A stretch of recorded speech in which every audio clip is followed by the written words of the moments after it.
سال جو ہے کچھ $6 بلین کا اس کے درمیان ڈفرنس ہے.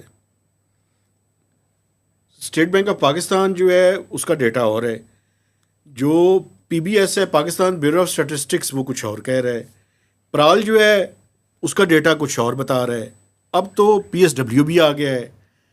تو یہ کیا ایشو ہے اور اس کا سلوشن کیا ہے آپ کی نظر میں؟ اس کا جو ایشو ہے یہ ہے lack of coordination, lack of communication and lack of knowledge. Pakistan bureau of statistics آج بھی پرانا ڈیٹا نکال رہا ہے, اور دیکھیں سسٹم میں ساتھ ساتھ چینجز آتی ہیں. آج جی ڈیز کی ٹائپ آف جی ڈیز بہت زیادہ چینج ہو چکی ہیں. مثال کے طور پہ ایک ایف ایس ہے جو ای ایف ایس ہے, اسی طرح ون کسٹمز تھا اس زمانے میں, آج نہیں ہے. تو ٹائپ آف جی ڈیز چینج ہو چکی ہیں. تو پاکستان بیورو آف اسٹیٹسٹکس جو ہے وہ ابھی تک میں یہ سمجھتا ہوں کہ اس نے جو کرنٹ ڈیٹا ہے وہ نہیں نکالا.